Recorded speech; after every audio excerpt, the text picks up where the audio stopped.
because the hookup is so tight and so close that it becomes visible in history, not just academic in the head.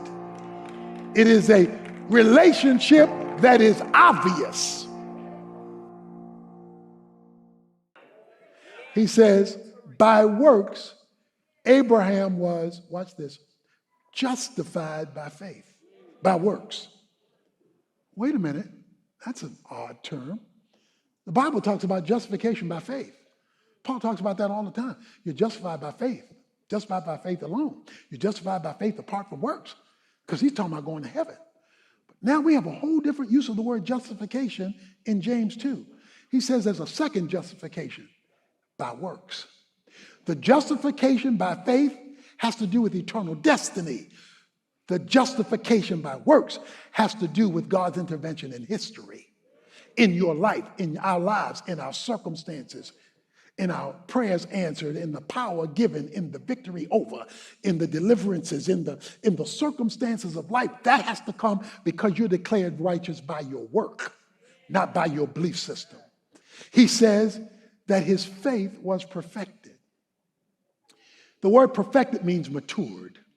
It developed. His faith grew. You don't grow faith by looking for faith. You grow faith by doing the work. Because by his work, his faith was perfected. It matured. He had a bigger view of God. He had a bigger view of God's power, purpose, intervention. It all grew. If you want more faith, do more work. That is not just busy work, but the application of biblical truth in life's decisions. That is called obedience in Scripture. When the work is tied to the faith, then the faith grows. In the Olympics, you have high jumpers. They can jump about 8 feet, springing off the ground. But you also have pole vaulters. Pole vaulters can go 18 feet.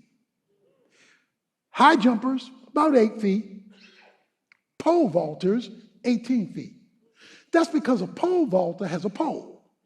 And when they run and they put the pole in the box, the pole bends and the pole springs them higher than they could ever jump on their own.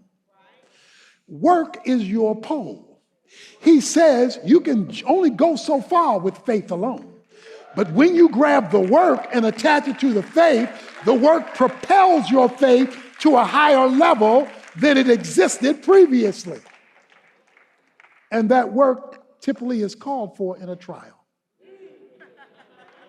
It's typically called for in a trial. So he says, and Abraham was called a friend of God. Now, I know we like to sing the song, I am a friend of God. That's a lioness song. A lot of God's children are not friends of God. To be a friend of God speaks of an intimacy that has been developed because of the growth of faith and your experience of God intervening in your circumstances. If God is not intervening, his presence is not being manifested, it's because the intimacy is not there. But when the intimacy is there, two things happen. God in the Old Testament called Abraham his friend, but then people saw all that God was doing in Abraham and they said, he must be a friend of God. Has anybody ever called you a friend of God because they saw what God was doing in you and through you that benefited you and from you benefited others too? Because the hookup is so tight and so close that it becomes visible in history, not just academic in the head. It is a relationship that is obvious. So a lot of Christians aren't God's friends. Some of you and some of us have kids and they're not our friends. They're our child. But we're not close to them. We don't have that kind of connection to them.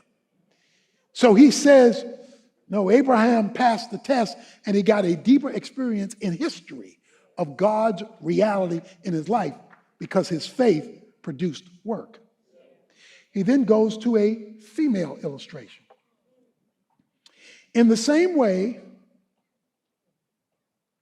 was not Rahab the harlot also justified by works when she received the messengers and sent them out by another way? He says, was not Rahab the harlot justified by works when she received the spies and turned them out another way? Okay, so you all remember the biblical story, Joshua fit the battle of Jericho, okay? So in the book of Joshua, God tells Joshua to go to this pagan city and he's going to judge it. So they sent in a couple of spies to spy out the land.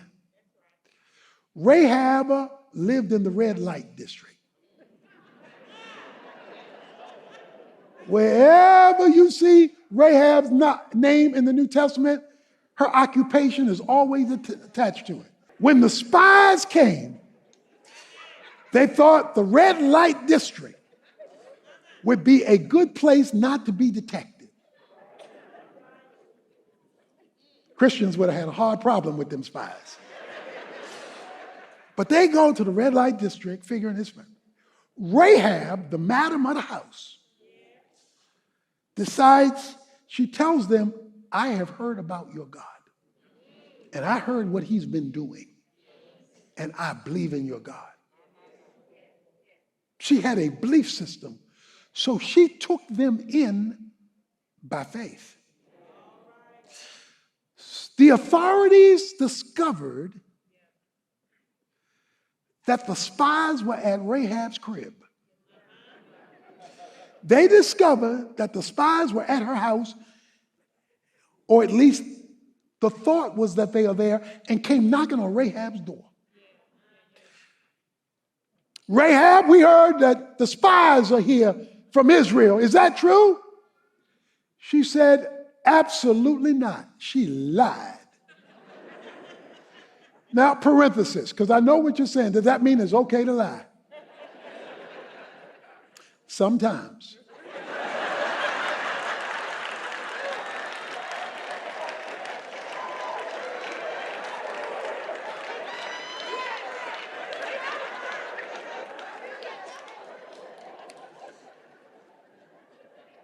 Now, some of y'all took that further than it was intended. The one time it is okay to lie is when you're faced with two sins. And you have to make a choice because either choice is a sin. So you make the choice where God will get the greatest glory. She believed that it would be better to spare the life of the spies than to turn them over.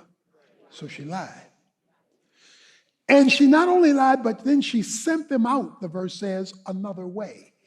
So the authorities were coming in this door. She let them out of that window through the scarlet thread and let them escape. But on their way out of Dodge, they said, because you have done this, your work.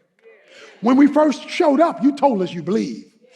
But because of what you just did, your work, you gather all of your family, you bring them into your house, and when we shut this mama down, you and everybody in your house will be spared.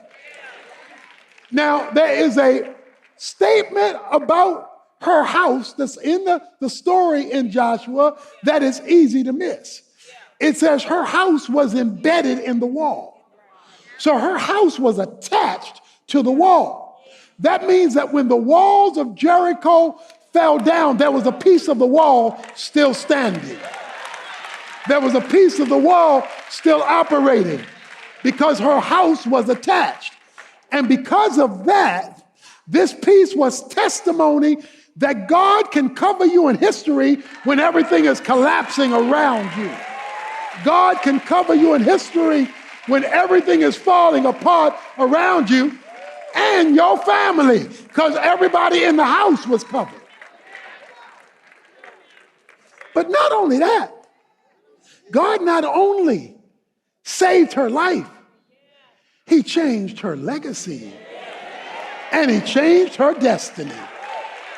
Because Rahab the hoe, Rahab the harlot, Rahab the prostitute, Rahab the lady of the night, where the Bible never lets you forget that that was her background, because every time her name shows up, her previous occupation shows up with it. But it says when Israel left, she left with him. She ran into an architect who put together the architectural structure for the city of Jerusalem. The architect fell in love with a hoe. The architect fell in love with a harlot. He married Rahab.